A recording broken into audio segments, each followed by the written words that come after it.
Nessa sexta-feira temos os melhores dos melhores aqui. A melhor mistura que vocês já viram, que é História e Química. Eu também nunca vi, mas hoje a gente vai ter. Só no cursinho a gente tem essas coisas, né?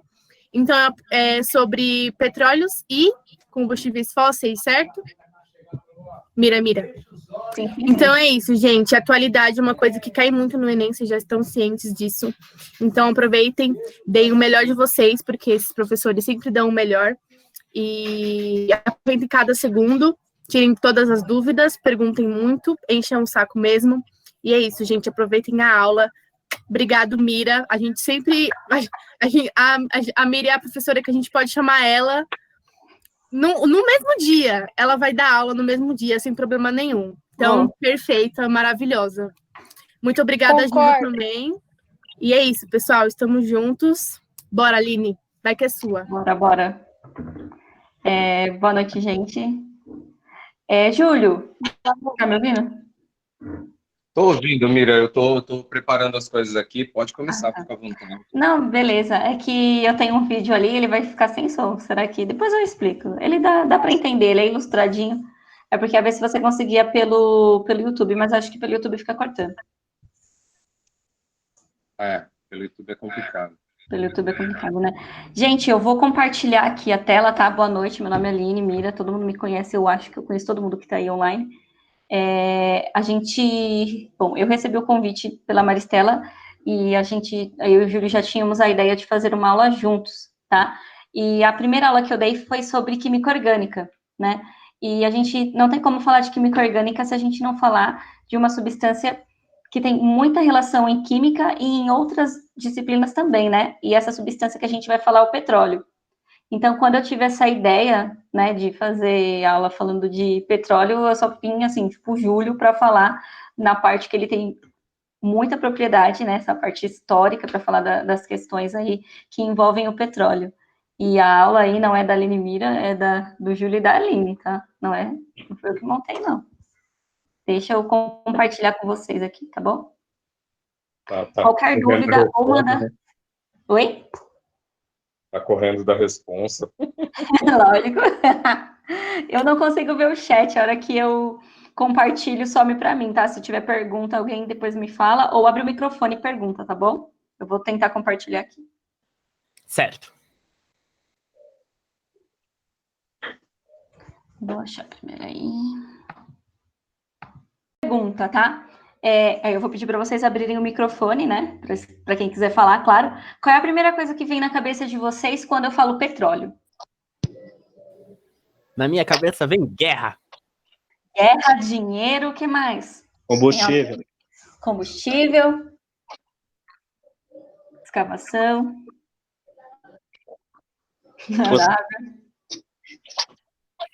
Saara, plástico.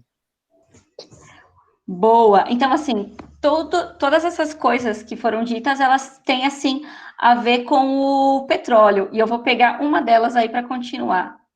O plástico, né? O Jailson falou. Eu tenho uma imagem, eu não sei se ela está muito clara ou se ela não está muito nítida para vocês, eu não sei como que está aparecendo aí. Essa casa tem a relação, né? Essa foto tem a relação de uma casa, né? São os cômodos de uma casa e são as substâncias que são derivadas do petróleo, né? Então, aí você tem à sua esquerda, em cima, você tem o banheiro da casa. Então, a pessoa ali está secando o cabelo. O secador é feito de um material que contém petróleo. Você tem ali no chão o tapetinho, é feito de uma substância que contém petróleo. Ao lado direito, ali em cima, você tem pratos, você tem copos, você tem alguns utensílios da cozinha que também são feitos de petróleo. Embaixo, aí do lado direito, você tem a garagem, uma parte da bicicleta, a camiseta da pessoa, algumas partes do carro também feitas de petróleo. À esquerda, no lado inferior, você tem sofá, tapete, brinquedo, você tem algumas coisas que, né, o controle do videogame, o videogame em si, você tem aí algumas substâncias que são feitas do petróleo. Se a gente for parar aí, né, olhar ao nosso redor, a gente tem alguma coisa que é derivada do petróleo, né? É difícil hoje, no meio que a gente vive, algo que não seja né, originado do petróleo. A gente vai falar um pouquinho dele, da história dele, e a gente vai falar um pouco da extração e do que pode ser extraído, tá? Mas muita coisa hoje que a gente utiliza, eles são, sim, derivados aí do petróleo, né? Aqui a gente tem, né, uma porcentagem do petróleo e aonde ele é utilizado. Então, a maior parte do petróleo é utilizado no transporte terrestre, né? 57% do petróleo que a gente utiliza, né, é aí no transporte terrestre. Eu tenho aí, em outras porcentagens, transporte aéreo, né, 18%, na indústria petroquímica, 10%, na indústria em geral, 7%, e em outros, né, departamentos aí, 8%, tá? Essa pesquisa veio da Universidade Federal do ABC, tá? Da UFABC, é um dado feito por eles mesmos, tá? Que eles fizeram. Eu estudei aí um módulo de petróleo na minha pós, e esses dados, eles vieram de uma pesquisa que a própria UFABC fez, tá bom? Quando a gente fala, né, também de petróleo, o pessoal falou aí em guerra, falou dinheiro, mas ninguém lembrou de uma coisa. Eu não se lembrou, eu não ouvi se alguém falou, né, que todo mundo fala dinossauro, né? Você fala de petróleo, você lembra de dinossauro, né? Por que a gente lembra de dinossauro? Essa imagem eu tenho certeza que ela tá muito clara, não preciso nem perguntar, tá? Ela é uma imagem antiga, ela tá bem clara, mas eu vou tentar dar para vocês aí uma explicação do que está acontecendo, tá? Por que a gente fala dinossauro, né? O petróleo, ele é chamado como combustível fóssil, né? Por que ele é um combustível fóssil? Ele vem aí da decomposição de matéria orgânica, ou seja, de seres vivos há milhares de anos atrás. Então, quem viveu aí na Terra há muito tempo atrás? Dinossauros, né? Ah, mas só os dinossauros que formam petróleo? Não, é qualquer matéria orgânica, né, em decomposição. Porém, o petróleo, ele não se origina de hoje para amanhã. Ele leva um bom tempo para ele ser, né, para ele ser feito. Então, a gente lembra do dinossauro porque era um ser que aí, né, vivo, que viveu na Terra há muito tempo atrás, né? Por isso que a gente lembra do dinossauro. Então, o petróleo, ele vem aí dessa decomposição da matéria orgânica, que pode ser restos de vegetais, de plânctons, né, de algas, independente, ser orgânico, né? Nós somos orgânicos, animais são orgânicos, qualquer decomposição de ser orgânico, tá? Isso, como eu falei, leva um tempo, e aí na seta eu não sei se dá para enxergar, mas há aumento da pressão e temperatura ao longo do tempo. Essa rocha ao qual esse animal foi decomposto, ela vai sofrendo pressão, né? Então, precisa do quê para se formar o petróleo? Precisa dos restos de animais e de pressão, né? Esse petróleo, ele precisa de pressão para ser formado, tá? Então, aqui eu vou ler o que está, eu não gosto de ler slide, mas eu vou ler o que está escrito porque está muito claro, tá? Então, há milhares de anos, né, os plânctons ou plânctons, né, eles foram decompostos ali na Terra. Então, esses restos, né, de organismos, eles vão se decompondo em camadas, né? E tá vendo que a rocha vai aumentando, vai aumentando, vai aumentando? Isso vai sofrendo uma pressão, né? Essa pressão vai, eu vou passar um vídeo que o Jailson tá com ele aí. Essa pressão, ela vai decompondo alguns materiais do petróleo e vai deixando apenas carbono e hidrogênio, tá? Porque o petróleo em si, ele é formado de hidrocarbonetos, tá? Que a gente vai falar. Esses hidrocarbonetos são apenas carbono e hidrogênio, tá? Então, essa pressão, ela vai tirando outras substâncias e vai tirando oxigênio, né? E vai deixando apenas carbono e hidrogênio. Existem aí as rochas onde, né, o petróleo é encontrado, que são as jazidas de petróleo. Então, existe um lugar específico, existe uma rocha específica a qual o petróleo é formado, tá? Ele é encontrado. O petróleo e o gás natural que a gente retira junto, né? E eles vão se formando, claro, há milhões de anos. Eu vou falar mais tarde, né? Ou a gente pode até falar agora, porque que ele é considerado como uma fonte de energia não renovável, né? Porque ele leva muito tempo para ser formado. Então, é por isso que ele é considerado como uma fonte de energia não renovável, tá? Jailson, você tá me ouvindo? Pronto, tô ouvindo sim. Você consegue pôr o vídeo para mim? Aí eu tenho que parar meu compartilhamento, né? Para você pôr o vídeo, né? Tá, eu só não consegui arrumar o problema do áudio. Não, mas aí ele é animadinho, a gente... Ah, Qualquer ok, coisa então. vai sacando. Peraí, deixa eu interromper o meu. O Júlio tá Certo. rindo da minha cara, palhaço. Não, o vídeo animadinho é da hora, Ele é né? animadinho, dá para entender o que tá acontecendo. Dá pra Ué, entender. É que o Júlio é desses. Ah, uma é curiosidade. desse, eu Se sei, parar pra sem problema. pensar, é bem provável que um dinossauro de brinquedo tenha sido criado a partir dos restos de um dinossauro de verdade. Eu tinha visto essa piada ainda. É bem provável, bem provável. Faz sentido. Tadinha, não dá risada não. Vocês conseguem ver minha tela? Consigo. Ok.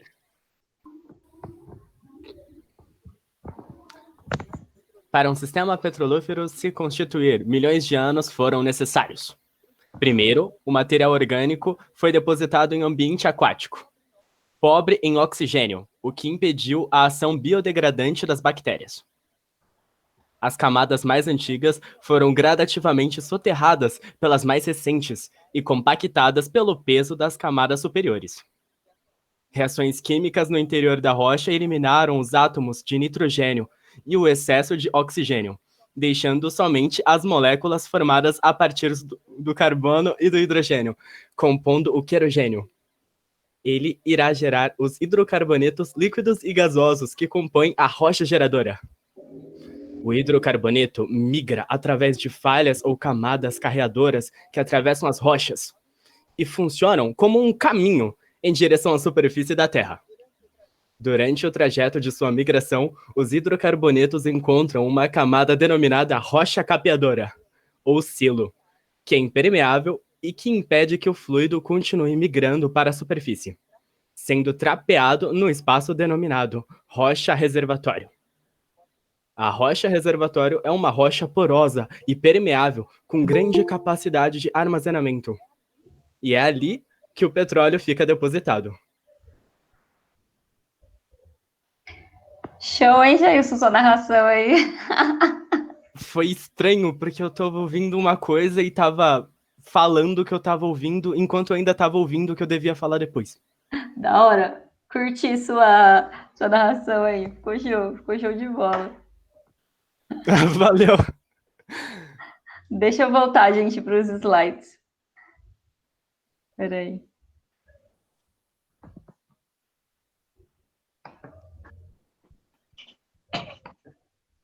É legal que tem todo um estudo geológico sobre isso. Rocha carpeadora, rocha geradora, rocha reservatório. Exatamente. Eu não sei se a Lilian tá online, que a Lilian é de geografia. É que ela também deu aula o dia inteiro, tadinha. Então, a Lilian, inclusive, ela me ajudou Cadê ela? bastante. Então, ela subiu, ela tava ligada lá, não sei se ela tá ainda ouvindo. Ela tava logada. A Lilian, Ela acabou de postar um comentário. Então, Lilian, aparece aí, Lilian. Você é de geo. Você tem aí, ó, essa rocha reservatória em geografia, à frente pelo nome rocha sedimentar. Isso. Aparece aí, Lilian. Eu sei que você dá aula o dia inteiro, você tá cansada pra caramba, né, meu? A Lilian tem propriedade para falar de geografia e para falar de rocha, né? A Lilian, ela fala daqui a pouco. Tá, beleza. Senão a gente vai ter excesso de visualizações, porque ela vai entrar do banho, entendeu? Uhul! Vai ser sucesso essa aula, hein? Já pensou? Já pensou? Eu vou colocar o slide e vai ser tu, hein? Vamos lá. Peraí. Tá aparecendo? Está.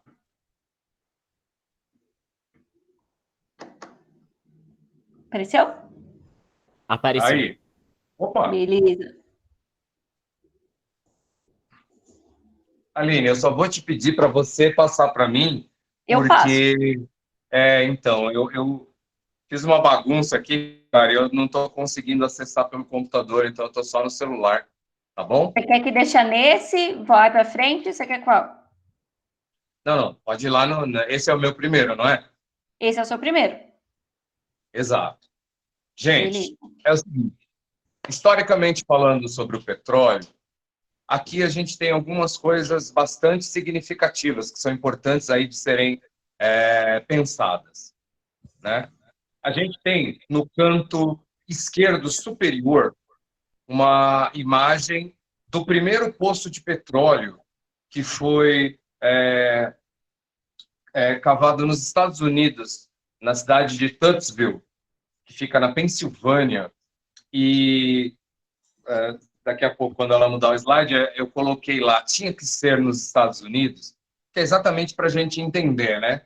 O maior país capitalista do mundo descobriu uma fonte de energia que foi o que moveu essa indústria.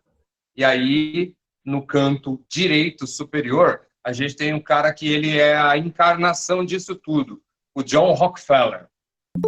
Quando a gente assiste aqueles filmes americanos dos anos 20, 30, que você tem aqueles gangsters, né? Aqueles caras, esse Rockefeller era exatamente isso, cara. Ele encarna aquele cara que, para ele ter poder, não importa o que ele vai fazer. Os fins sempre vão justificar os meios. E aí ele matou, ele roubou, ele sacaneou o adversário para conseguir atingir o seu poder. Só que o que acontece? A história do petróleo, ela começa um pouco antes, a história do petróleo como nós conhecemos, sabe? Se a gente for pensar no petróleo propriamente dito, milhares de anos antes de Cristo, na Pérsia, existiam buracos no chão que simplesmente pegavam fogo, eram chamados os fogos eternos. E dali que surgiu o culto, inclusive, a Zaratustra, né? Que é um culto persa que depois foi assimilado pelo Nietzsche, quando ele trabalhou assim, falou Zaratustra. Zaratustra, beleza? Muito bem. O que acontece? Nos Estados Unidos, o petróleo foi descoberto, né? Miriam, faz um favor, passa para mim para eu poder falar olhando no outro slide. Obrigado. Em 1859. E nessa época, ele tinha aplicações farmacêuticas, né, e industriais, porém não combustíveis. Ele era utilizado para fazer lubrificantes, óleo que era usado em máquina, para fazer parafina, para fazer vaselina, mas não exatamente para o que nós conhecíamos. Só que um farmacêutico, né, que lá eram boticários, né, ele, no processo de refino da parafina, ele conseguiu desenvolver um produto diferente, que foi o querosene. O querosene que vai ser usado como querosene de iluminação. Até os anos de 1850, mais ou menos, a iluminação de rua, das casas, era feita com óleo de baleia, né? O próprio livro Moby Dick fala muito sobre isso. A gente sempre ouve falar dos navios baleeiros, tal. Não era só para consumo. O consumo da carne de baleia, ele acontece muito mais no Oriente, né? Mais especificamente ali no Japão, tal. Mas o óleo de baleia é muito utilizado neste princípio, para fazer a iluminação. E quando esse farmacêutico consegue desenvolver esse outro produto, pensa, cara, você deixa de ter que matar um animal, você deixa de ter que entrar em mar aberto para buscar baleias e tal, e aí você tem uma coisa diferente. Isso deu o primeiro start para a indústria do petróleo nos Estados Unidos, tá? A gente está falando dos Estados Unidos no primeiro momento. E esses caras, eles vão para cima, cara, começam a correr atrás de petróleo, porque tem uma diferença que ela é fundamental.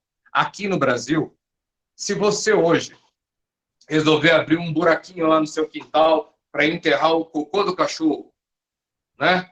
E você descobrir petróleo, esse petróleo não te pertence.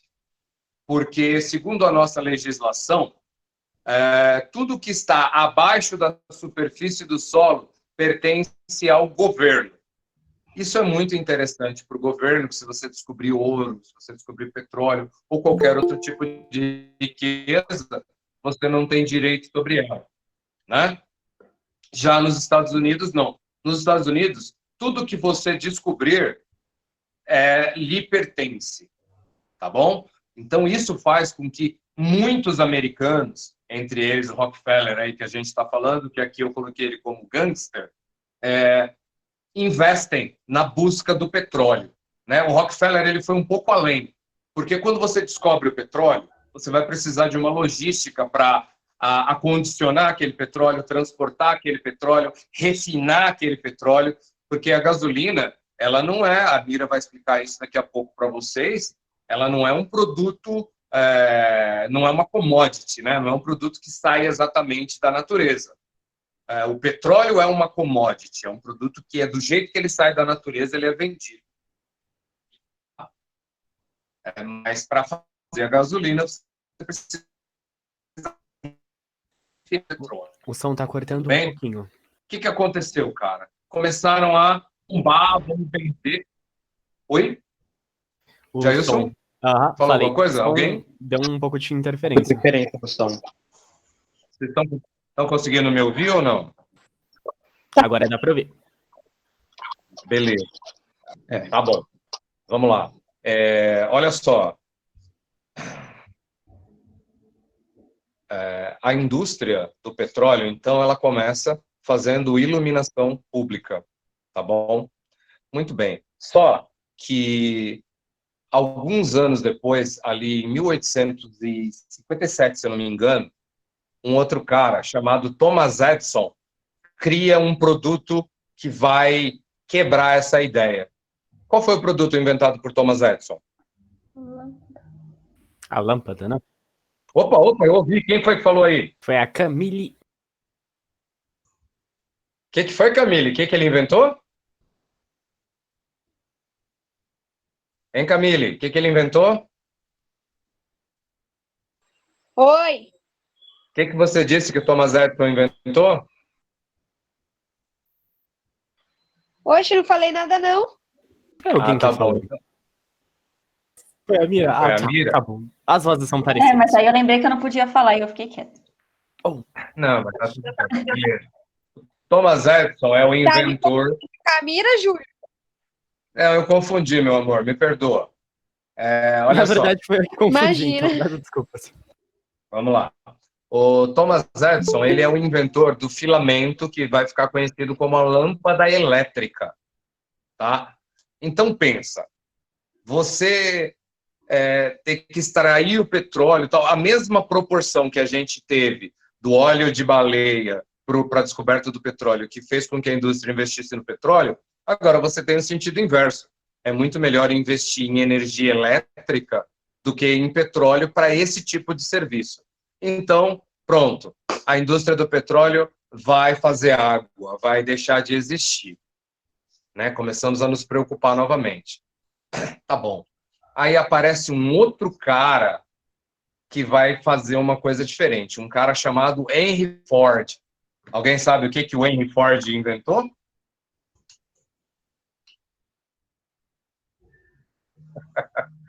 O Henry Ford, ele foi um cara que ele construiu, ele era um fazendeiro que gostava de mexer de mecânica e tal, e ele construiu o seu primeiro carro, né? E ele percebeu, porque nesse momento da indústria automotiva, no mundo inteiro estávamos tentando desenvolver alguma coisa que funcionasse, porque você já tinha locomotiva, a ideia é que você tenha um transporte individual, não só o transporte coletivo. E o Ford, a diferença é que ele vai pegar alguns conceitos da indústria, né, do John Taylor, né, do Taylorismo.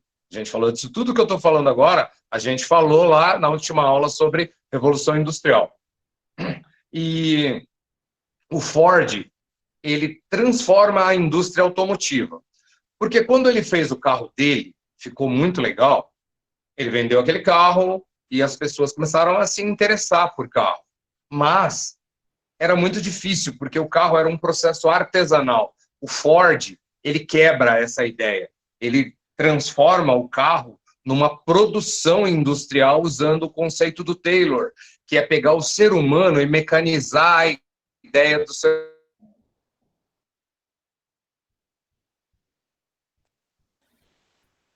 Travou. O Júlio.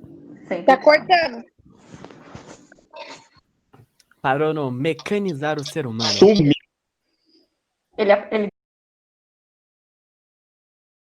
Ford, ele revoluciona e ele cria um produto que ele vai fazer com que o petróleo realmente passe a ser utilizado em grande escala, certo?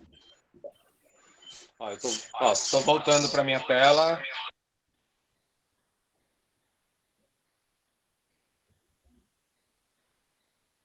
Vocês estão me ouvindo, galera? Tá tudo tranquilo? Tudo tranquilo, dá para ouvir. Muito bem, então, vamos lá.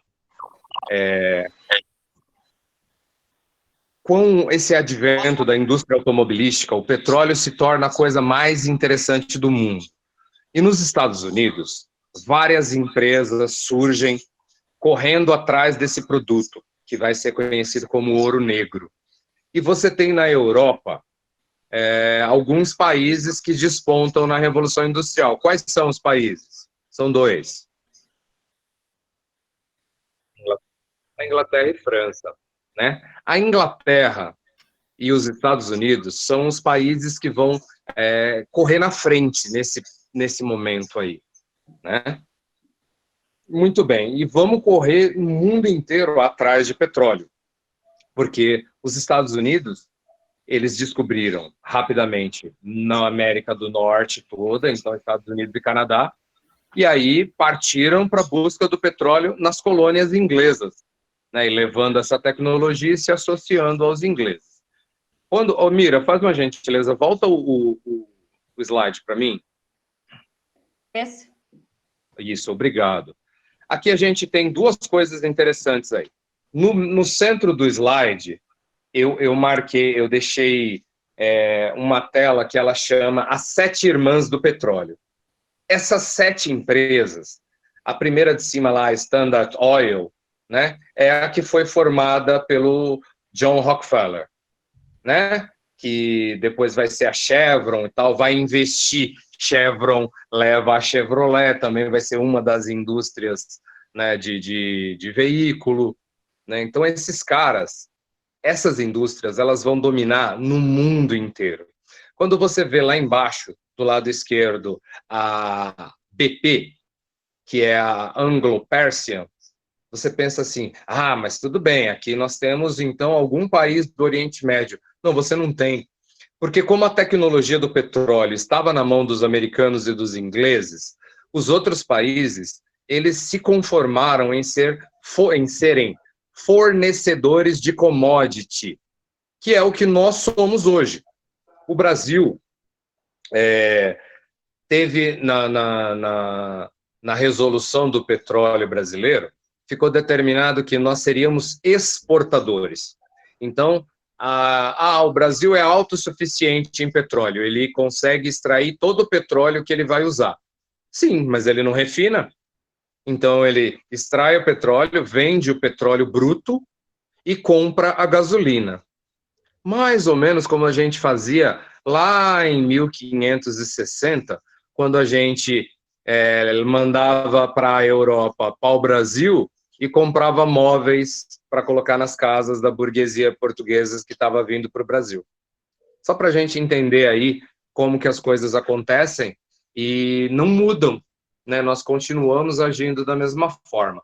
Então, essas 7 empresas são conhecidas como as 7 Irmãs do Petróleo. E no canto baixo da tela, nós temos aí os principais países produtores de petróleo. Isso daqui é de 2020, tá? Eu peguei essa fonte aqui, ela é uma fonte oficial. Então, nós temos hoje, né, os principais produtores de petróleo, exportadores de petróleo, né? Produtores, nesse caso aqui, Arábia Saudita, Estados Unidos. Lembremos que os Estados Unidos, eles não exploram o tipo de petróleo que nós trabalhamos. Eu não sei se a Mira vai falar alguma coisa sobre o xisto, mas o petróleo, o gás americano vai ser o gás de xisto. Você vai abordar, Mira, ou não? Pode falar, eu vou falar dos outros, mas se você quiser falar do xisto, já pode. Não. Depois você toca. É só para mostrar que é diferente mesmo. Uhum. Tá bom? Beleza? Aí você passa 2 slides, por favor, Mira. Mais um. Aí a gente tem aqui uma charge. Deixa na charge. Você falou, tá bom. A gente tem aqui uma chargezinha, né? Que quando eu estava fazendo, eu achei ela muito significativa. Porque toda aula que eu vou dar, independente do conhecimento que eu tenho sobre aquele tema, eu gosto de estudar para poder falar sobre aquele tema. Porque eu acho que conhecimento é poder quando nós estamos juntos, né? Lembre-se disso. E aqui, pensa bem, a mãe pergunta lá, vejamos, cite um dos principais derivados do petróleo. E aí o cara responde lá, a guerra. Mira, faz favor, mais uma. Eu sabia que ia ter guerra no meio, mano. Sempre tem. Se tem dinheiro, tem guerra. Cara, sempre tem. Sempre tem. Porque, ó... então, o meu primeiro tópico lá, os Estados Unidos e o imperialismo, a Europa e as guerras. Gente, pensem comigo lá. Vamos entender. Os Estados Unidos, o imperialismo americano, ele se pauta exatamente nos Estados Unidos transformarem o mundo em dependente dele. Dependente, seja dependente. Não, vou tentar. Seja dependente da tecnologia americana, do jeito americano de viver, mas que as pessoas dependam. E em muitos países, assim, que dependam da segurança que os Estados Unidos pode proporcionar para eles. Isso tudo é muito significativo, né? E a Europa, nós estamos falando do final do século XIX, certo?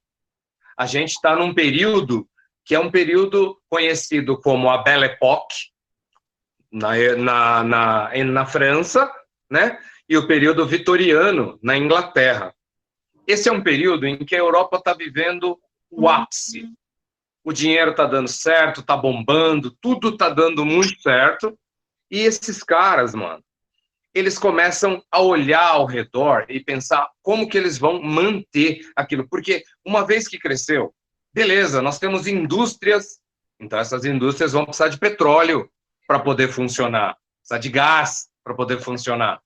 Ah, nós temos carros. Muito bem, mas o carro precisa de petróleo. E aí todo mundo começa a correr para todos os lados, né? O norte da África, né? A Argélia vai ser um dos produtores de petróleo, explorado pela França.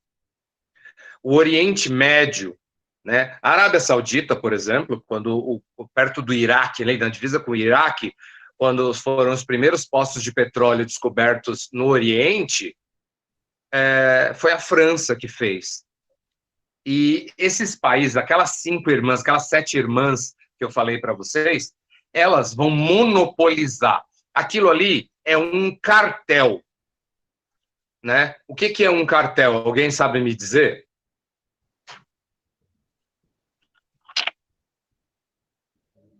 Ninguém sabe o que é cartel. Cartel? Tem alguma relação com monopólio, algo assim? Vê a palavra monopólio na minha mente.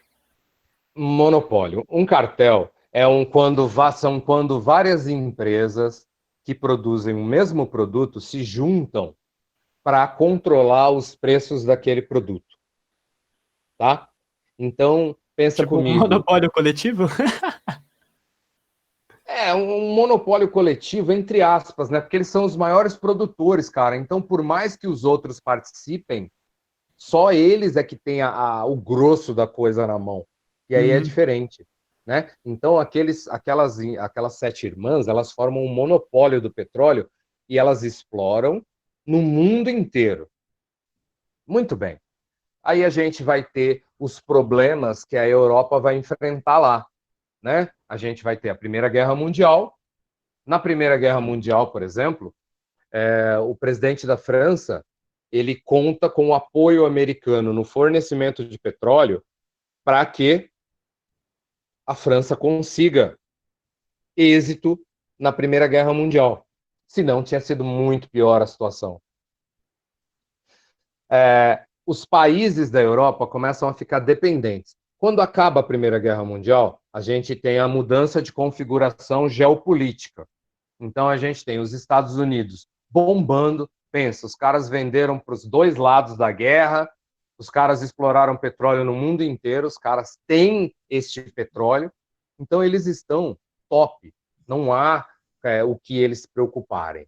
E a Europa está destruída e vai depender mais ainda dos Estados Unidos para poder se reconstruir, certo? Muito bem. A gente vai ter o período entre guerras, toda aquela depressão, aquela coisa, a quebra da Bolsa em 1929. Todas essas coisas estão diretamente ou de alguma forma ligadas ao petróleo, né? Pensa comigo, por exemplo, todo o investimento feito antes da guerra pelas indústrias automotivas, ela foi feita para sustentar um movimento de guerra, que de repente acaba. E agora? O que a gente vai fazer? Com tanta produção, com indústrias tão poderosas. E isso foi o que deu a quebra da Bolsa de 29, né? Foi um dos motivos aí da Bolsa ter colapsado. E as coisas vêm acontecendo. Aí a gente vai ter o período do regrudecimento, né? Quando vão surgindo os fascismos. Na Itália, uma indústria surge que é a AGIP, né? Que é a indústria produtora de petróleo italiana, também muito poderosa naquele momento. E o que acontece? Quem comandava o petróleo na Itália era a Inglaterra. Quando o Mussolini toma o poder e coloca lá os caras para cuidar disso, existe um processo de estatização. Alguém sabe o que é a estatização? Alguém sabe? É o contrário da privatização, certo? Muito bem, Felipe. Obrigado, mano. É isso aí. É isso aí. Eles começam a tirar das empresas privadas. Gente, vamos entender. Nós estamos falando de um período onde o liberalismo está bombando. Liberalismo, como a gente estudou lá atrás, na Revolução Francesa, na Revolução Industrial, na Revolução Inglesa, são as burguesias, ou seja, os detentores do capital, conjecturando para que os governos não interfiram na sua maneira de negociar. Tá? E aí, quando você tem os fascismos tomando o poder na Europa, eles começam a estatizar. Então, ele chega lá nas indústrias, na Anglo Petróleo, lá da Inglaterra, e, daqui para frente você só tem direito a 49% da empresa, porque 51% dela vai ser do Estado italiano. O que muda? O que muda é que se antes essa empresa ficava com 90% do lucro e dava 10% para a Itália, agora ela vai ter que dividir 50-50. Isso já muda muita coisa. E isso faz com que outros países do mundo levantem seus olhos para isso daí. A gente vai ter, por exemplo, aqui o México, também estatizando as indústrias de petróleo que eram americanas, né? Você vai ter a Venezuela, que é um dos maiores produtores de petróleo do mundo, também estatizando no seu território a produção de petróleo, tá? E aí a gente tem a Segunda Guerra Mundial, todos os processos que nós conhecemos, e vamos entender, gente, quando acaba a Segunda Guerra Mundial, fica muito claro que o lugar do mundo onde mais tem petróleo é na Península Arábica, tá? Aonde está o Oriente Médio, quando um engenheiro, um geógrafo de petróleo, ele disse, né, que a Arábia Saudita flutua sobre um mar de petróleo, e é mais ou menos isso. Só que a Arábia Saudita, ela é um país bastante poderoso, né? A gente precisa entender alguns conceitos ali. Então não dá para os Estados Unidos simplesmente chegar e eu vou invadir a Arábia Saudita. É mais complicado, muito mais. E quando acaba a Segunda Guerra Mundial, eles aproveitam aquela situação e fundam um Estado ali no Oriente Médio. Qual foi o estado fundado no ano de 1959?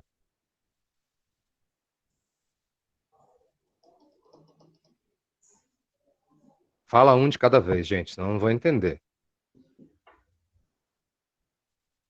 Ninguém sabe qual país que nasceu pós Segunda Guerra Mundial? No Oriente Médio? Muito bem. Foi o Estado de Israel, gente. Vamos entender. O Estado de Israel.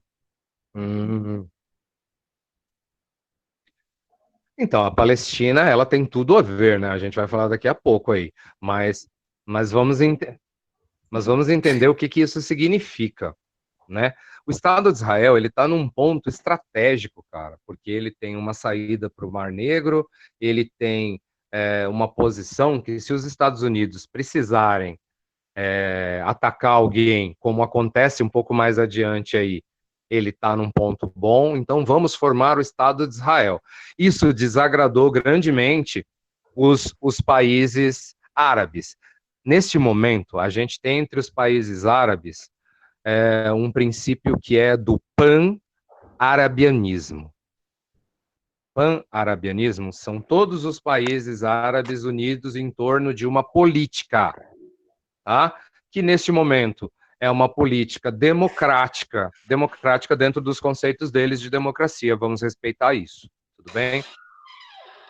Só que aí a gente vai ter, em 1956, a gente vai ter um outro detalhezinho aí. O Egito vai fechar o canal de Suez. Alguém sabe o que é o canal de Suez? Mira, acha para mim o slide do mapinha aí, fazendo um favor. Esse? Canal de Isso, Suez obrigado. era uma das principais rotas de exportações, não era? Hã? Eu tinha ouvido algo falar assim. Eu falei o quê? Ah, desculpa. Não foi a Revolução. Gente, a fundação do Estado de Israel é 1948, tá? Toma, A Lilian tá professora falando de aqui. geografia, toma. Não, ela falou para mim que eu falei 59 é a Revolução Cubana, gente. Me desculpa aí, perdão. Ó, vamos entender aqui. O canal de Suez foi um canal que também é conhecido como o Canal dos Faraós. Esse pedacinho, no mapa do lado direito, aí a gente tem de um lado o Egito, do outro lado a Península do Sinai. A Península do Sinai é onde está lá o Estado de Israel, tá? Eles queriam fazer uma ligação com o mar Mediterrâneo, saindo do lado de cá, tá? Do mar... Aqui, o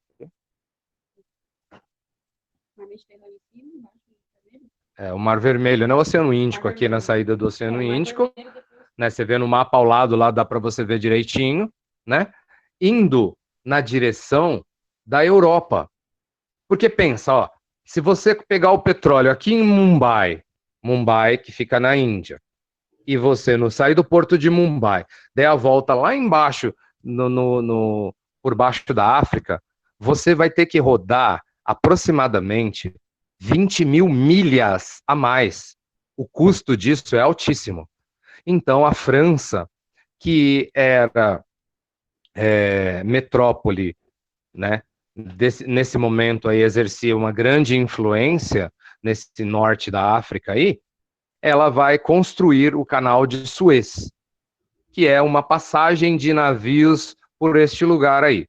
Ótimo, a Europa está bombando, ganhando rios, fica aqui do meu lado, não tem problema, ganhando rios de dinheiro aí com o petróleo.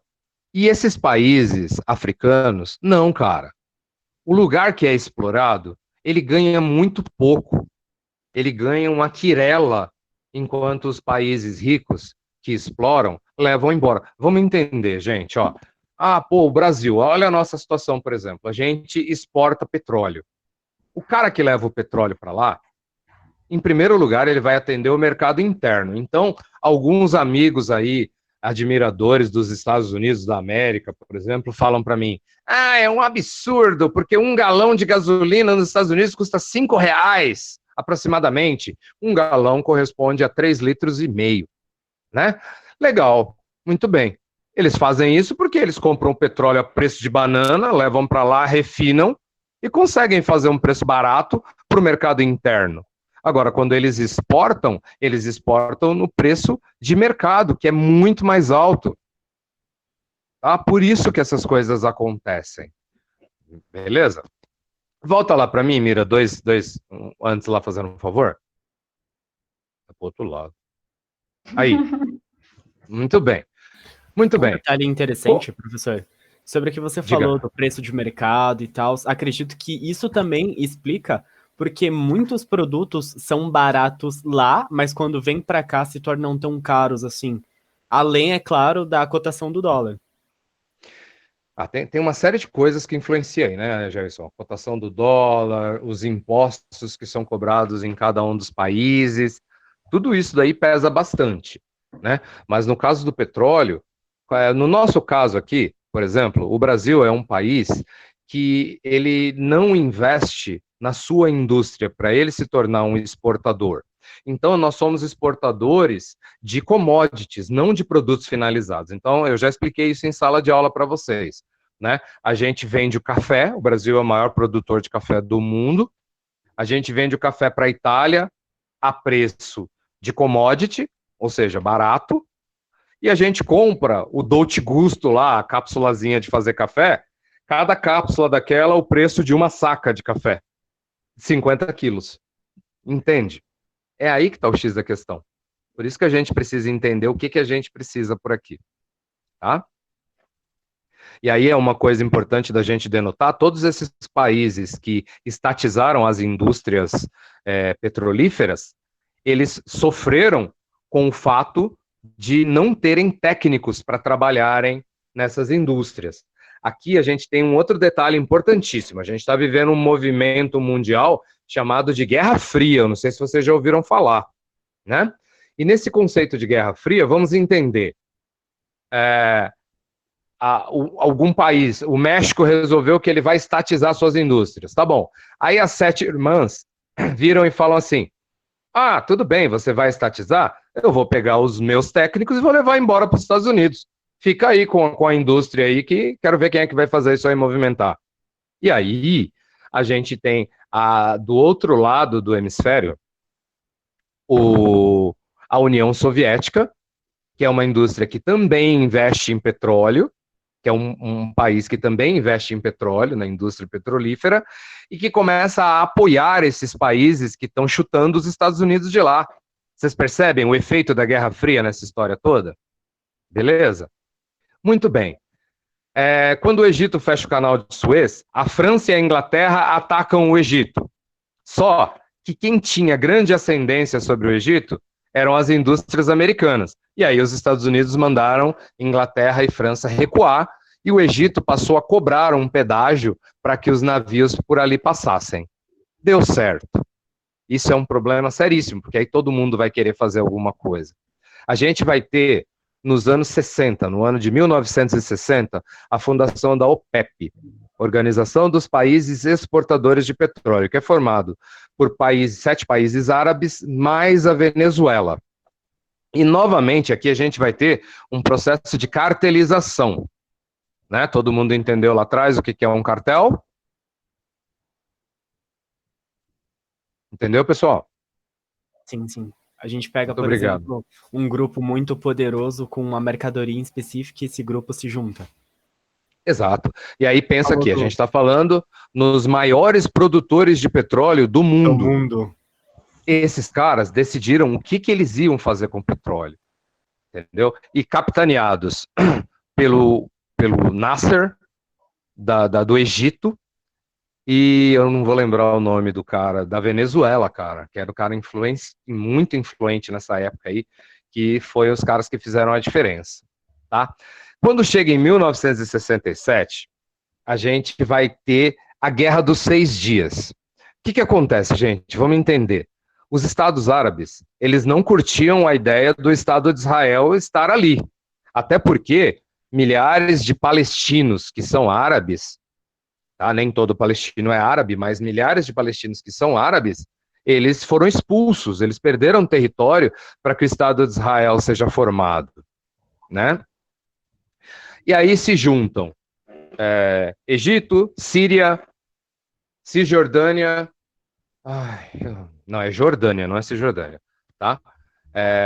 São os maiores países ali daquele momento e eles eles começam a se preparar para atacar Israel.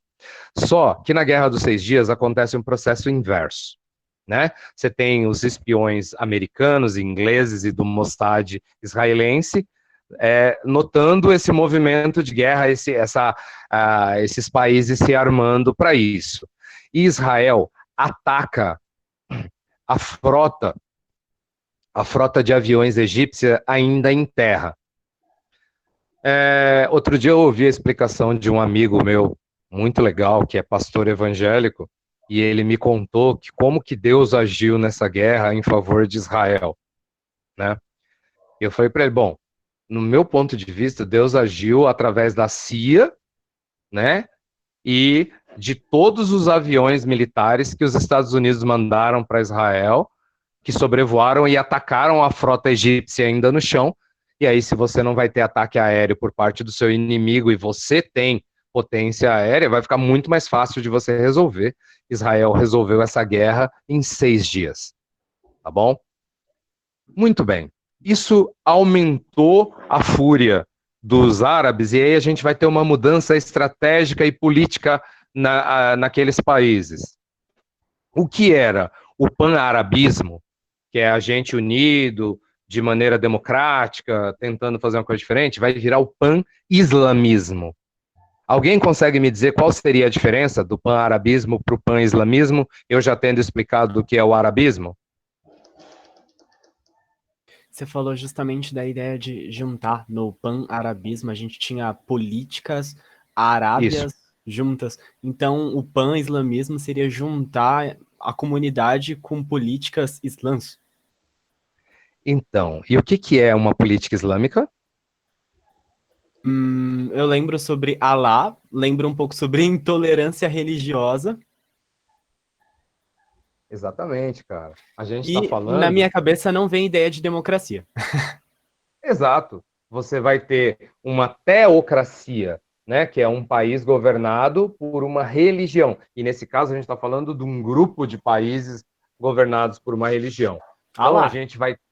Alá. Não, Alá é o deus da religião, é diferente. Eu sei, é por isso que eu disse. Você vê a diferença que a gente vai ter. Muito bem, isso vai levar esses países a se unir, e no ano de 1973, o ano que eu nasci, inclusive, a guerra do Yom Kippur. Yom Kippur é um feriado judaico que é o dia do perdão. É um dia em que o judeu ele não pode fazer nada pela religião, né, por conta de ser um feriado religioso. Ele está recolhido em oração. E esses países árabes, aqueles envolvidos lá na Guerra dos 6 Dias, atacam Israel. E eles são derrotados novamente. Gente, vamos entender, é muito importante a gente perceber que Israel é o principal aliado americano. Os Estados Unidos acabaram de vencer a Primeira Guerra Mundial, a Segunda Guerra Mundial, desculpa. Eles estão em franca expansão dos seus armamentos lá durante a Guerra Fria. É óbvio que Israel vai receber o que há de melhor nisso tudo e vai ficar muito mais fácil para eles. Tá? Israel, para vocês terem uma ideia, o território israelense não tem petróleo. Vocês veem como não seria nem interessante para os Estados Unidos apoiar. Eles têm que apoiar exatamente porque a posição israelense é estratégica. Então, a guerra do Yom Kippur, ela é desastrosa porque Israel não só derrota todos esses países... Não, então, eu fico mudando de lado, porque agora é acabando a bateria. Israel não só derrota todos esses países, como também... É difícil. Como também ele toma territórios. Gente, vamos entender. Essa guerra do Yom Kippur, ela foi muito interessante para Israel. A primeira vez, quando Israel invadiu os países, lá na Guerra dos 6 Dias, Israel tomou as colinas de Golã, da Síria, tomou essas colinas de Golã, elas são a principal fonte de água do Oriente Médio. Então, nada acontece por acaso. Né? Alguém vem e diz, não, Israel teve um ato de defesa, porque eles imaginaram que eles iam ser atacados, e aí eles decidiram atacar antes, né? O ataque é a melhor defesa. Balela, papo furado, mano.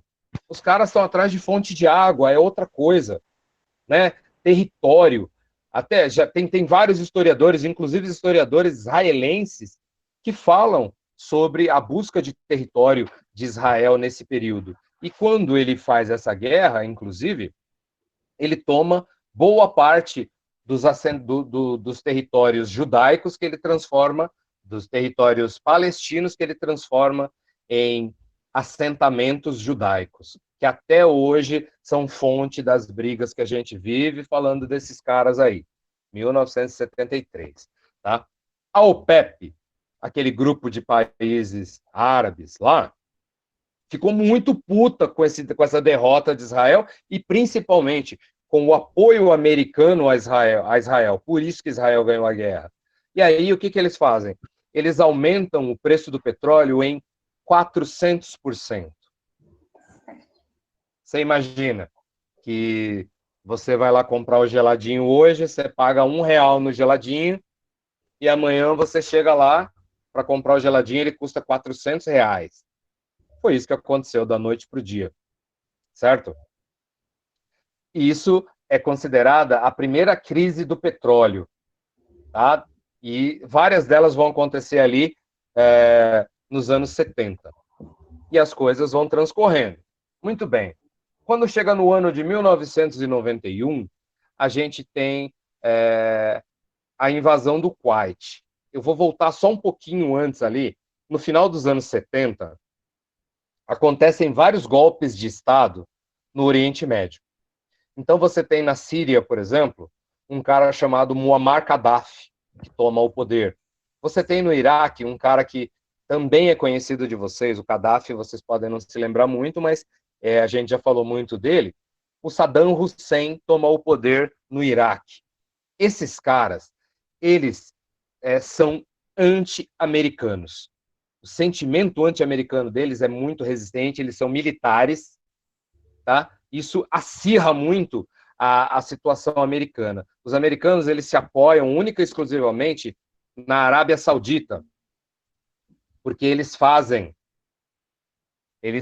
um acordo de proteção com a Arábia Saudita e de fornecimento de petróleo, tá bom? E eles são até hoje os maiores aliados da Arábia Saudita. Quando chega no ano de 1991, Saddam Hussein invade o Kuwait, que é um país vizinho, membro da OPEP e um dos maiores produtores de petróleo do mundo. Nesse momento, a gente tem os Estados Unidos se mobilizando e entrando no conflito contra o Iraque. A diferença do poderio militar é muito grande. Vamos pensar que o Iraque estava acabando de sair de mais de 30 anos de guerra contra o Irã, ali no próprio Oriente, ali onde já foi a Pérsia um dia, o que por si só já tinha combalido o exército de Saddam Hussein, né? Então, em 3 meses, os Estados Unidos derrotam o Iraque, e aí as coisas começam a tomar a convergência que a gente tem hoje no Oriente.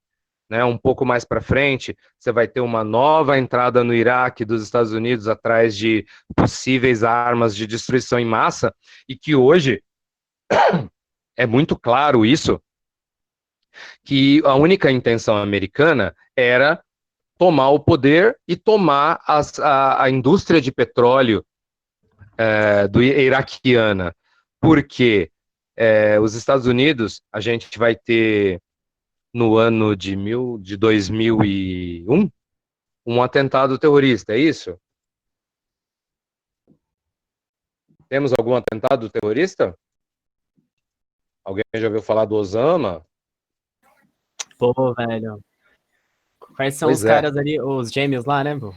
Não. O que acontece, cara? A partir desse momento, os Estados Unidos, eles tomam posição. Eles sabem que eles são o maior dependente de petróleo do mundo. Eles precisam daquilo para sobreviver. Então, eles vão fazer o que for necessário. A ideia de que havia armas de destruição em massa no Iraque caiu por terra. Todo mundo sabe que não existia nenhuma arma lá. Eles tomaram o país, tornaram um caos e colocaram as suas indústrias para gerir o petróleo de lá. Tá? Agora, Mira, eu vou só terminar rapidinho aqui colocando o seguinte, gente. Uhum. A gente tem algumas coisas importantes. Em 2008, a gente tem uma crise especulativa do petróleo que começaram a surgir várias notícias, que hoje nós sabemos são fake news, dizendo que a OPEP reduziria a produção de petróleo. Todo mundo sabe sobre oferta e demanda. Quando você tem menos, o preço sobe, né? Só que a OPEP não diminuiu a produção e as bolsas viraram uma bagunça, e essa é a crise de 2008 que afetou o mundo inteiro, tá bom? E esse ano, no início do ano, antes da gente falar sobre coronavírus e tal, a gente estava discutindo aí uma briga imensa entre a Rússia e a Arábia Saudita. Você tem uma reformulação da OPEP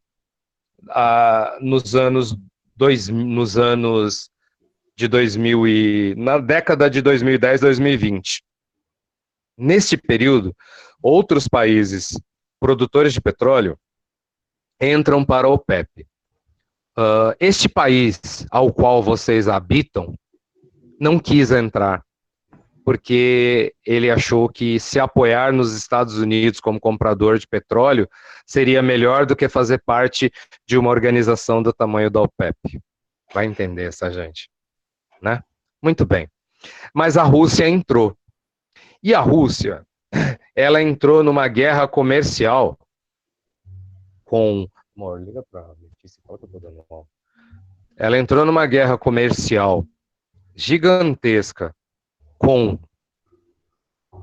a Arábia Saudita, porque a Arábia Saudita, como ela já está na OPEP há mais tempo e ela entende o que acontece durante um processo de crise, ela queria diminuir a quantidade de petróleo produzido para poder aumentar o valor na demanda e não perder em lucro. E a Rússia não concordou com isso, e eles começaram a fazer uma queda de braço. Dentro dessa queda de braço, o que acontece? A Arábia Saudita, que é muito poderosa, reduz o preço do petróleo em várias áreas de domínio russo, o que faz com que o valor da gasolina caia muito. E com isso a Rússia vai perder muito capital. Foi um problema absurdo que afetou o mundo inteiro, né? A gente ficava aqui ouvindo de crise dos Estados Unidos com a China e de Rússia com a Arábia Saudita, e aí o dólar começa a subir absurdamente, chegou a bater quase R$6, e a Bolsa de Valores várias vezes aí foi obrigado a ter o circuit break, que é quando a Bolsa para de operar para parar de cair, né? Então é uma loucura. Isso tudo que eu falei para vocês, essa breve história do petróleo que eu contei para vocês aí, muito superficial, é para a gente entender a importância política e estratégica do petróleo. Tá? Nenhum país do mundo tem condições de sobreviver hoje sem petróleo, porque é o principal combustível. E aí é estratégico que o governo daquele país haja de acordo com o que for melhor para ele nesse sentido. O Brasil, nos últimos anos, foi um dos países que mais cresceu a produção de petróleo. Nós tivemos a descoberta de petróleo no pré-sal, né, que são águas profundas aí do Oceano Atlântico brasileiro. E as 7 irmãs voltaram seus olhos para cá. E aí, rapidamente, os nossos políticos fizeram várias concessões, eles acabaram com o monopólio da Petrobras, né? A Petrobras, ela tinha um monopólio de produção de tudo que é feito com o petróleo no Brasil só podia ser feito pela Petrobras. Ela tinha que participar de 51% de todos os investimentos. E aí eles inventaram várias desculpas que a Petrobras não teria condições para ceder isso para o capital externo.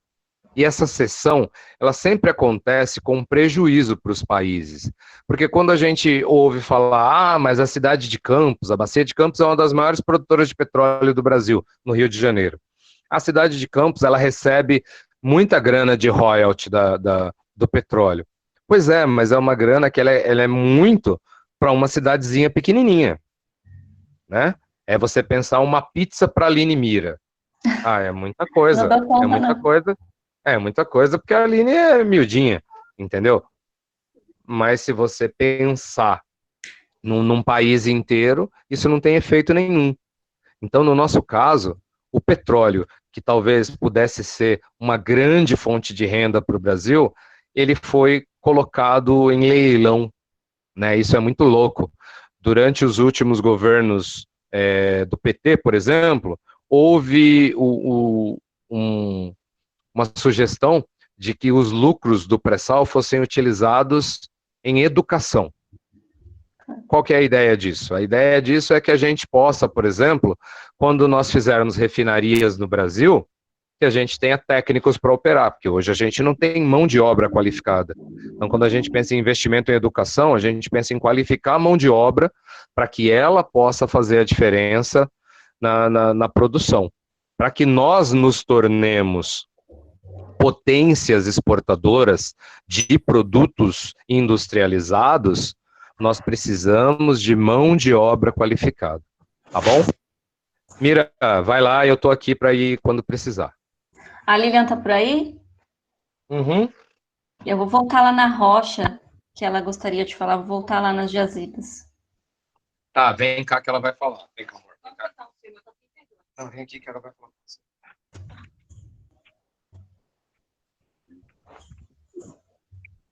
Ai, cheguei. E... Tudo ligando aqui, por isso que eu desliguei o meu, eu tava ouvindo pelo do Júlio. Então, você quer que eu fale primeiro, Mira, sobre as rochas? Tranquilo, isso, acho que fica legal você explicar das rochas. Tá bom, então. Então, é assim, gente, para a gente entender isso daí, essa questão da rocha reservatório, a gente tem que voltar um pouquinho no ciclo das rochas, né, entender os 3 tipos de rocha que nós temos, que é a rocha magmática, a rocha sedimentar e a rocha metamórfica. Então, nos planetas, no Brasil em si também, em todos os lugares, nós temos 2 tipos de plataformas rochosas. A gente tem os escudos cristalinos. O que são os escudos cristalinos? São as primeiras rochas que foram formadas, através da solidificação do magma. Eu não tenho nenhum slide aqui, porque o Júlio tinha até falado para eu participar, mas eu não parei esses dias. Aí eu falei, Júlio, se precisar eu participo, mas não deu tempo. Mas acho que dá para entender. A gente sabe que no início, segundo as teorias, né, o nosso planeta, ele era magma, ele era uma esfera incandescente. E a solidificação deste magma que gerou a nossa superfície terrestre. Então, a gente tem essa rocha-mãe que a gente fala, né, que são os escudos cristalinos. Os escudos cristalinos, eles passaram, né, durante o tempo geológico. O que é o tempo geológico, quando a gente fala, né, sobre ele? É um tempo de milhões ou até bilhões de anos. Então, quando eu falar para vocês, gente, tempo geológico, vocês já sabem que é um tempo de formação da Terra, antigo, né? Então, durante todo esse tempo geológico, essa rocha-mãe foi sofrendo erosão, né, desgaste, através dos agentes externos, que são a chuva, o vento, o gelo, a neve, tudo que tiver na superfície. Esse desgaste, o que é esse desgaste, né? É quando ele retira os sedimentos daquela rocha. E esses sedimentos que vão sendo retirados, eles vão se acumulando em outras áreas, normalmente áreas mais baixas. E eles vão se compactando e formando uma nova rocha, que o nome dela já diz, rocha sedimentar, né? É uma rocha formada por sedimentos de outras rochas. Então, o petróleo, gente, ele fica nesta camada. Como vocês aprenderam aí com a Mira, ele é formado pela decomposição de matéria orgânica, de tudo quanto é tipo. Resto de folha, resto de animais, e as bactérias fazem essa função, né, esse trabalho. Conforme a sedimentação vai ocorrendo, sei se vocês brincam quando a Mira passa o vídeo, em seguida ela fez com a mãozinha lá, uma mãozinha em cima da outra. Essa mãozinha em cima da outra que ela foi colocando é a deposição de sedimentos. Então, nós fomos tendo um acúmulo aí de vários tipos de camadas de sedimentos. E o petróleo, ele ficou aí no meio, ele foi formado aí no meio. Teve a rocha mais firme embaixo, que é a rocha matriz, né, o escudo cristalino. A gente pode pegar um dia aí para trabalhar só sobre rochas, né, fazer uma aula mais, para não tomar muito tempo aqui, fazer uma aula mais aprofundada um pouquinho nesse sentido. E a gente tem aí várias camadas de rocha sedimentar. Então, como ela foi explicando para vocês, que essa pressão, né, foi ocorrendo uma pressão de uma rocha sobre a outra, são tudo rochas sedimentares. Nós temos muitas eras, muito tempo geológico, muitas eras. E durante essas eras, esses períodos aí de tempo foram fazendo esses acúmulos, tá bom? Então, o petróleo, ele se acumula aí. Quando eles falam rocha reservatório, é porque é uma rocha porosa, é uma rocha que foi feita de acúmulos de sedimentos de outras rochas. Tudo bem? Alguma dúvida? Então, é isso aí, Mira. Se você quiser dar continuidade. Eu vou passar para a parte de extração, né? A gente já está falando de rocha, o Júlio falou um pouco de guerra, da extração do petróleo. Existe em química, né, a separação das misturas. E o petróleo, ele é uma mistura homogênea, né? Para quem lembra do que é uma mistura homogênea é uma mistura onde tem diversos compostos ali e eles formam uma visão uniforme, né? Parece que só tem um componente ali, mas eu tenho diversos componentes ali dissolvidos no petróleo. E o petróleo, ele é separado por destilação fracionada, tá? O que é destilação, né? Quando a gente fala destilação em química, a gente fala aquecer, né? Em química, a gente tem a destilação simples, que é, por exemplo, água com sal. Eu aqueço aquela água, a água evapora e o sal fica, né? A destilação fracionada, o nome já diz, né? É por frações. Então, aquele petróleo, quando ele é retirado da rocha e ele é levado aí para extração, eu posso tirar diferentes compostos do petróleo. Então, pelo desenho aí dá para perceber que o petróleo entra ali, né? Deixa eu ver se eu acho a canetinha aqui. Aqui, né? O petróleo, ele entra e essa fornalha aqui, ela vai aquecendo, né? Ela aquece o petróleo. As substâncias que vão sendo separadas, elas vão sendo separadas por pontos de ebulição, tá? O que é um ponto de ebulição?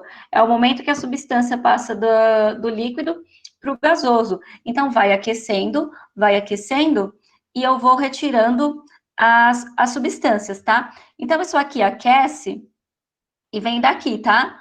Aquece, menor ponto de ebulição, vai saindo, né? Então, conforme a temperatura aumenta, eu tenho substâncias diferentes, tá? Retiradas do petróleo. Isso aqui é do petróleo, está no petróleo, não é que misturou com aquilo, fez aquilo e saiu a gasolina, por exemplo. Não, são substâncias que estão no petróleo, elas são retiradas conforme os pontos de ebulição, tá? E também tem os resíduos, né? Tem um resíduo que fica aqui nessa máquina de destilação fracionada, tá? Então, aqui para acompanhar, né, ele é aquecido, né? Então, os componentes vão passando aí e vão sendo aquecidos, e conforme vão aquecendo, a gente vai retirando, né? Eu vou passar o slide, peraí, aqui. Nesse slide, dá para entender melhor o que vai acontecendo e os pontos de ebulição, tá? Então, eu tenho aqui o petróleo entra, né, na coluna de destilação, vai se aquecendo, e conforme vai aquecendo, são as substâncias que eu vou tirando aí do petróleo. Então, quando eu tenho aí, ó, 20 graus Celsius, eu tenho aí o gás liquefeito de petróleo, que é o GLP, que é o gás que tem na cozinha da sua casa, né? Então, eu tenho aqui a mais ou menos 70 graus, eu tenho a nafta, que é utilizada aí na indústria química, tá? Eu tenho a 110 graus, eu consigo retirar a gasolina, que é o que a gente conhece que é combustível para veículo. Eu tenho a aproximadamente 170 graus a querosene, né, parafina, e é utilizada como combustível para aviões, né, para iluminação e aquecimento. Eu tenho a 270 graus, eu tenho aí o gasóleo, que é o diesel, no caso, né? Eu tenho a 570 graus o óleo lubrificante, e a 600, né, eu tenho aí os resíduos, né, que é o betume, que são utilizados para fazer asfalto, tá? Em uma visão química agora, né, que a gente vai falar um pouco de química, esse C1-C4 é a quantidade de carbonos que tem nessa substância. Lembrando que o petróleo, né, ele é um hidrocarboneto. O que é ser um hidrocarboneto? Ser um hidrocarboneto é ser uma substância formada apenas por carbono e hidrogênio. Ou seja, o diabo do negócio, que dá uma guerra, que dá uma treta lascada, é formada apenas por carbono e hidrogênio. Não é uma substância mega preparada, tem o que lá dentro? Tem ouro, tem o que? Não, tem carbono e tem hidrogênio, né? São elementos básicos para a formação de qualquer ser humano, né? Então, eu tenho o carbono, número atômico 6, o hidrogênio de número atômico 1, né? Eu tenho aqui, quem estava aqui na minha primeira aula que eu falei de química orgânica, né? Lembra que eu falei que o carbono faz 4 ligações, né? Ele faz 4 ligações covalentes aqui, ó. Né? A gente tem aí, para ligações químicas, que não é o caso, a regra do octeto são 8 elétrons, né, no total. Então, o carbono faz aí essas 4 ligações, porque ele só tem 4 na última camada, né? Então, a gente pensa um líquido, né, viscoso aí, que dá uma treta, né? Você consegue retirar todas essas substâncias e é formado por carbono e hidrogênio. Não tem nenhum elemento a mais, nenhum elemento a menos.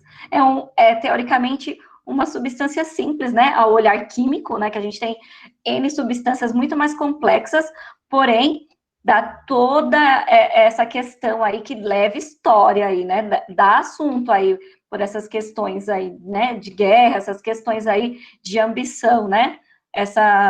Eu fiquei ali, estava vidrada ali, ouvindo o Júlio falar, porque essa questão aí de 2001, eu estava assistindo o desenho e para a programação, porque teve o ataque dos Estados Unidos. Então, é uma coisa que eu estava assistindo, tipo, por que será que aconteceu aquela treta nos Estados Unidos? Pô, por conta disso, daquilo outro, né? É uma coisa que eu estava presente lá, eu vi acontecendo, né?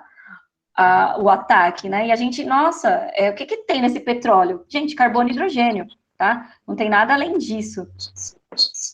Alguém quer falar? Tá com o microfone aberto? Acho que não. O que a gente percebe, assim, num olhar químico aqui da composição do petróleo, né, e dos seus componentes? Aqui a quantidade de carbonos que tem na substância, tá? E o que a gente percebe? Quanto mais carbono eu tenho aqui na substância, o que acontece? Maior é o ponto de ebulição para extração, tá? Então, aqui o gás natural não, minto, desculpa, o gás natural e o liquefeito é diferente, tá? O gás liquefeito de petróleo, que é o da sua casa, ele aí, aquecendo a 20 graus Celsius o petróleo, eu consigo retirar o gás, né? Aqui já a gasolina, que tem entre 5 e 10 carbonos, eu preciso aquecer a 120 graus aí para obter a gasolina, né? Então, quanto maior, né, em uma visão química, quanto maior a quantidade de carbonos na molécula, maior vai ser aí a temperatura de ebulição para que eu consiga extrair esse material, tá? Em uma questão, né, química e física, quando o petróleo, ele, né, é perfurada a rocha e contra o petróleo, e ele jorra para cima, é por essa questão de pressão que a professora Lilian estava falando, né? São rochas sobre rochas, e isso aí requer uma pressão. E quando você perfura, né, aquele petróleo, ele está ali submetido à pressão. Então, é por isso que ele jorra, né? O primeiro momento ali, ele jorra, né, o petróleo por conta dessa pressão, tá? Então, na visão química, né, falando de petróleo, em qualquer prova, qualquer vestibular, eles costumam perguntar qual é o tipo como que ele é separado, né, as frações de petróleo.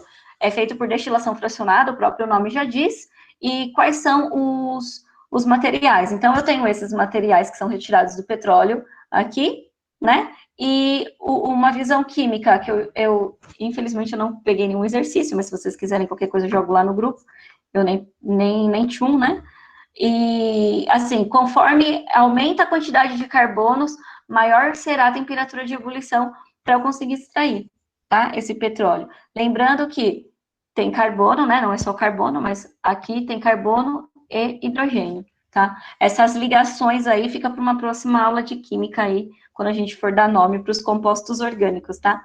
Mas lembrando que esses são os nomes comerciais, claro, eles têm os seus nomes químicos, mas esses são os nomes comerciais. E como o Júlio falou, né, nosso país extrai petróleo, mas ele é diferente, aí o refino do petróleo é uma questão diferente, tá? Júlio, quer completar?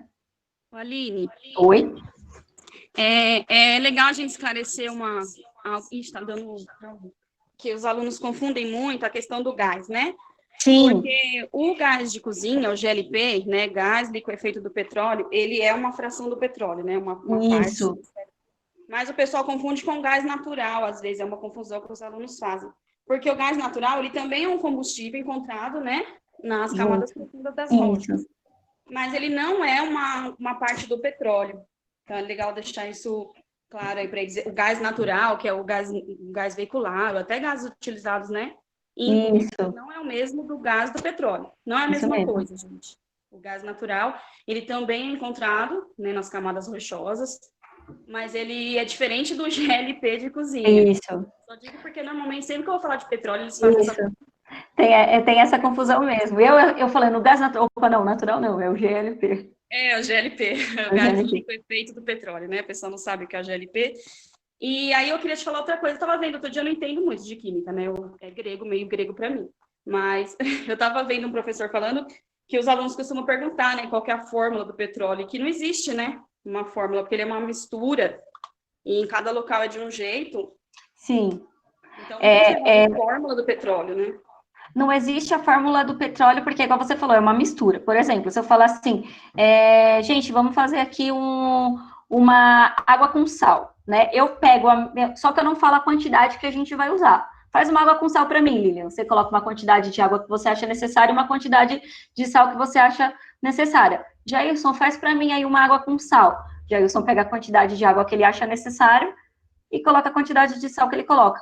Se a galera aqui do cursinho, galera, vamos fazer para mim aí uma água com sal. Cada um coloca uma quantidade de água e uma quantidade de sal. Eu não especifico, né? Essa mistura será que vai ser igual de todo mundo se a gente não falar a quantidade? Não, né? Então, a mistura, ela não dá para saber aí qual vai ser a quantidade se a gente não especificar, né? E aqui, o petróleo é a mesma coisa, né? Eu acredito que, dependendo aí da região, você encontre ele de maneira diferente, né? É igual a água mineral. Será que todas as águas minerais, elas são iguais? Será que todas as águas minerais, elas passam pela mesma rocha? Nem se ela passar 2 vezes na mesma rocha, né? Ela já é diferente, né? Então, o que dá para a gente saber, a fórmula, no caso, seria desses compostos aqui, que são derivados do petróleo. A gasolina, né, que vai de 6 a 10 carbonos, a gasolina ela costuma ter 8 carbonos, né? Ser um octano, né, que a gente fala, a gasolina. Mas, assim, não é toda a gasolina que são 8 carbonos, né? É esse derivado de 5 a 10 carbonos, né? Não tem a fórmula do petróleo. Ele é uma mistura homogênea. E ele dá origem a outras substâncias apenas. Isso aí explica aquele ponto que, tem gasolina aditivada, tem gasolina de alta octanagem, né? O que é isso? É exatamente esse tipo de mistura. Inclusive, no caso do querosene de aviação, né? É uma diferença. Por isso que dá a diferença de temperatura, para você chegar naquela condição química dela. A gasolina que a gente fala que é ideal seria a de 8 carbonos, né?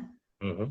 Que é o octano, na verdade, né? Que é oct 8, AN de ligação simples e O de hidrocarboneto. Seria o octano, seria a gasolina ideal, né? Mas aí tem as misturas abusivas aí, que já chega em outra aula, de álcool, né? Que aí acaba adulterando, as aditivadas, tem N coisas aí que a gente acaba, né? Que acaba passando Isso aí vai acontecer no Brasil a partir dos anos 80, porque aí a gente tem no Brasil um outro processo. Quando chega nos anos 80, a gente descobre uma fonte de combustível diferente, que é o álcool da cana-de-açúcar, né? O etanol. E aí existe uma campanha de governo para que o etanol seja utilizado como combustível. O Brasil é o único país do mundo, foi o primeiro país do mundo a ter o carro a álcool, né? E a gente fez esse processo todo, tal, e quando chegou um certo período, qual que é o problema? A cana-de-açúcar, ela precisa ser plantada e ela não tem a única utilidade de fazer combustível. Ela tem outras aplicações.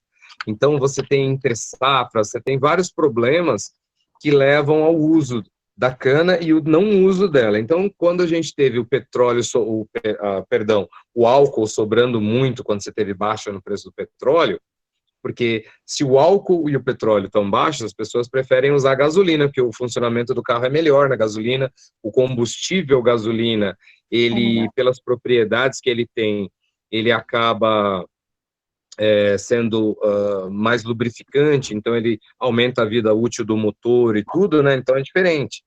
E aí o governo brasileiro começou a misturar álcool com gasolina, né? Até os anos 80, a gente tinha uma gasolina que ela era conhecida como gasolina azul, que é a gasolina de alta octanagem.